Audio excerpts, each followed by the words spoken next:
Okay, welcome back, everybody. We're still talking about inequalities in triangles, except this time we're going to talk about inequalities in two separate triangles. We have two theorems today, the hinge theorem and its converse. So we'll talk about the theorem and then an example using each, and then one final example after that. Okay, let's talk about the hinge theorem. It's kind of long, and you might think it's a little bit complicated, but we'll give it a try. The hinge theorem says if two sides of one triangle are congruent to two sides of another triangle, and the included angles are not congruent, then the longer third side is across from the larger included angle. You will definitely want to see a picture of this situation, and I'll try to point out how that theorem applies to our problem.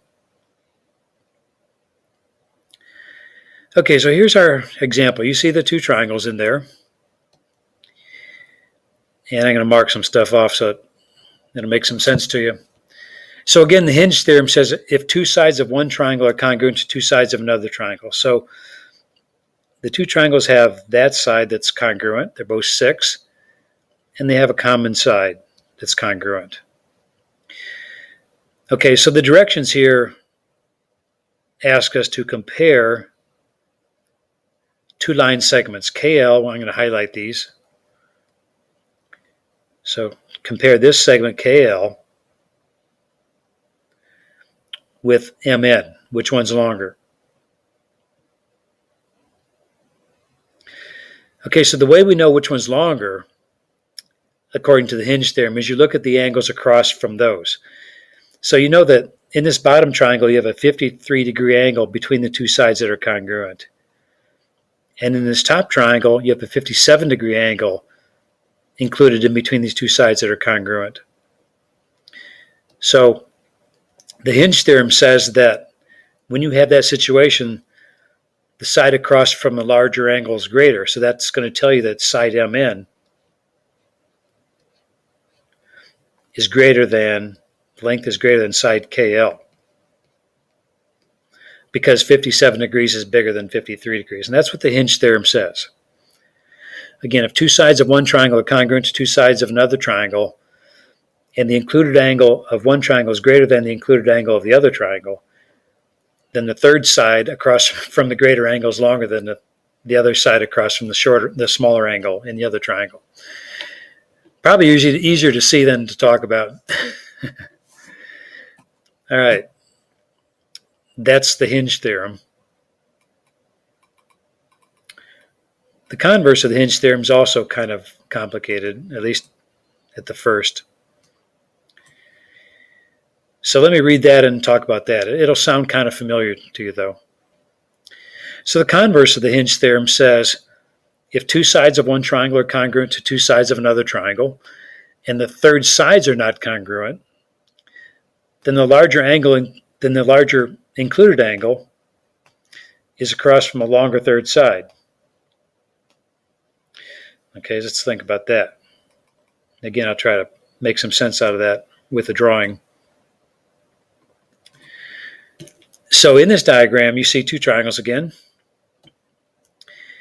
and each triangle has a 7 for a side, and the two triangles have the common side. So you have two sides of one triangle congruent to two sides of another triangle.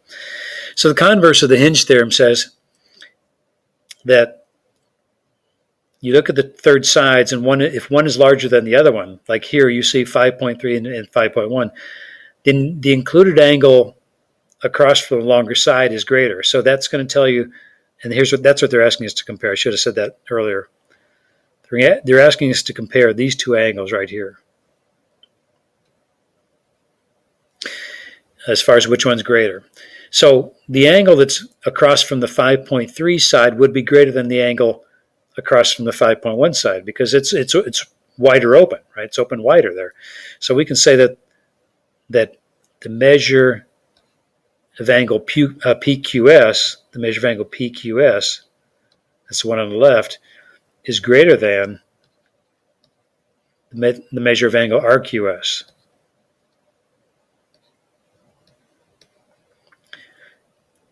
All right, simply because this angle is across from a longer side, 5.3 versus 5.1.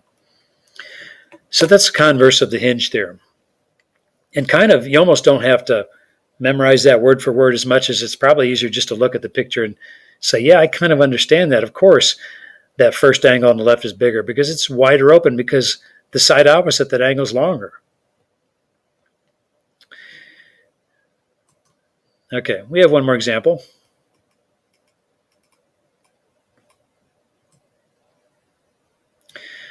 And this example says, find the range of values for z.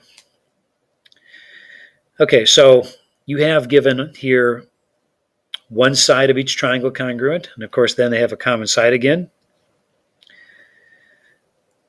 This is again going to be the converse of the hinge theorem.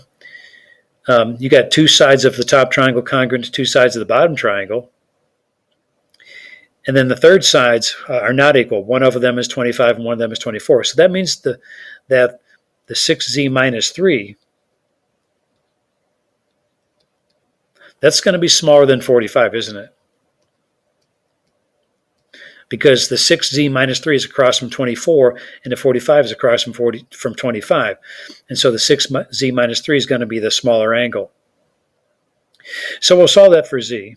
So 6z less than 48, z is less than 8. So z has to be less than 8 in that diagram.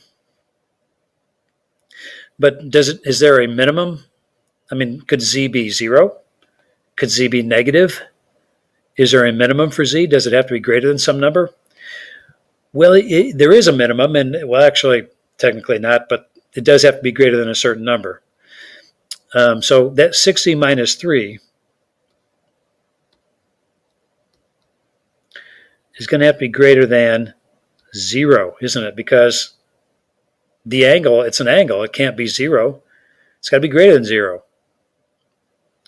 So we can write that inequality and then solve that. So 6z greater than 3.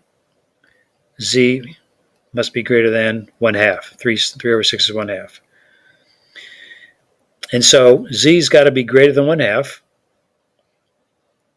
And z must be less than 8. So that means that z must be in between those two numbers. So here's what our range of values for z is going to be. So z is going to be between 8 and 1/2. So there, I'm going to put a nice box around that answer. That's our final answer. Z has to be between 1/2 and 8 in order for that diagram to make any sense. Okay, that's all you need to know. So again, just kind of summary about the hinge theorem and its converse. That's the two new theorems you need today. The hinge theorem, and it's called that because it's like a door opening on a hinge. The hinge theorem says if two sides of one triangle are congruent to two sides of another triangle, and the included angles are not congruent, then the third side across from the larger angle is greater. The third side across from larger angle is greater.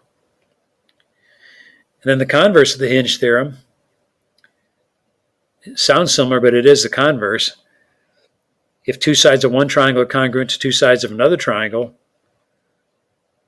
and the third sides are not congruent, then the larger angle is across from the longer side. So there you have it. So we'll get some practice with these two theorems in our assignment. And so we'll take a look at that next. Okay, enjoy.